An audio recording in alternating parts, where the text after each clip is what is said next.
সবাই খালি পায়ে কই যাও? সি বিচে কি খালি পায়ে যেতে হয়? হ্যাঁ, কি করার জন্য? গোসল করার জন্য। তাকাও তো এদিকে, তোমরা পাগলের মতন দেখাচ্ছে তোমাদেরকে। হ্যাঁ, তোমাকেও একটা কাজল দিয়ে ভরে একটু মনে করো শাকচুন্নি। আমি শাকচুন্নি? তুই দাঁড়া, তোর আজকে আমি সমুদ্রের মধ্যে নিয়ে দেখিস কি করি। আমি শাকচুন্নি তো, দাঁড়া। তোমাদের সমুদ্রের মধ্যে নিয়ে আমি কি হবো? আমাদের জুতা সাগরে ভেসে গেছে। জুতা সাগরে ভেসে গেছে? হ্যাঁ, পাগলি নুহাই, পাগলি নুহাই, তাকাও পাগলি নুহাই। হ্যাঁ, তুমিও তো করে রয়েছো। হ্যালো এভরিওয়ান, কি অবস্থা সবার? কুয়াকাটায় প্রথম দিন আমরা ঘুরেছিলাম রাখাইনদের তাঁতপল্লীতে। এরপর হোটেলে এসে একটু ফ্রেশ হয়ে ভাবলাম যেহেতু সাগর পাড়ে এসেছি, আমাদের সাগর পাড়ে গিয়ে গোসলটা সেরে নেওয়া উচিত। তো সবাই বেরিয়ে পড়লাম খালি পায়ে। ভাবলাম খুব কাছেই যেহেতু হোটেলের, খালি পায়েই যাওয়া যাক। যাওয়ার পথে গরুর দুধের চা দেখে খেতে বসে পড়লাম, তবে টেস্ট খুব একটা ভালো ছিল না। বিচের কাছাকাছি আসতেই শুটকির গন্ধ নাকি ভেসে আসছে। কোথায় যেন শুটকির দোকান আছে এখানে অবশ্যই। যাই হোক, আমরা বিকেলে যাব হচ্ছে শুটকি পল্লীতে। এখন বিচে হচ্ছে একটু গোসল করবো। এই খালি পায়ে কোমরে গামছা বেঁধে ফকিরের মতন হাঁটতেছো? হ্যাঁ, কোথা থেকে আসছো তুমি? হোটেল থেকে 3-4 মিনিট বা 5 মিনিট হেঁটে আসলে এই সমুদ্র সৈকতটা একদম আমাদের হোটেলের পেছনেই ছিল। সো ভালোই লাগছিল। তবে সত্যি বলতে এই সমুদ্র সৈকতের পানি কেমন যেন একটু বেশি ঘোলাটে, একটু কাদাটে মতন। তো আমার কাছে ব্যাপারটা ভালো লাগেনি। তবে এই বালিগুলোর ওপর দিয়ে হেঁটে যেতে কিন্তু খুব ভালোই লাগে, সমুদ্রের একদম সামনে।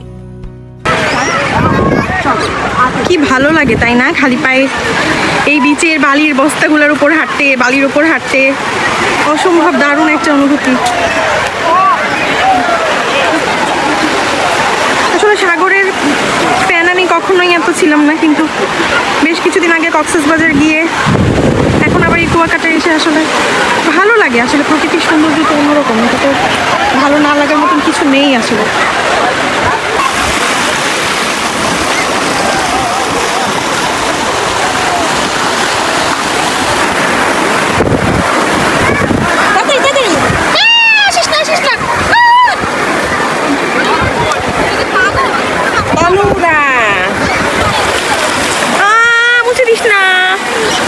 মুছে দিল।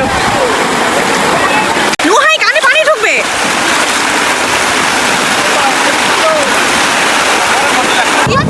একটু ভয় করে না তোমার? না, এই যে এত বড় বড় ঢেউ আসতেছে যে।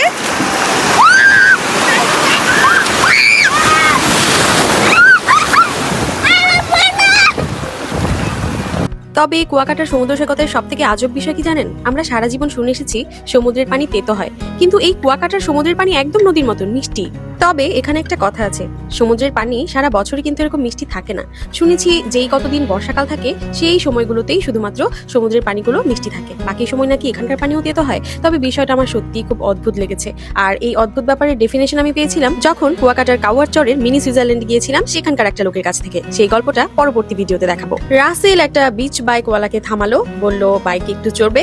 তো বাইকের স্টার্টিংটা কেমন অদ্ভুত, সিটটা উঁচু করে কি দিয়ে একটা যেন স্টার্ট করলো। মেবি বাইকটাতে কোনো প্রবলেম ছিল।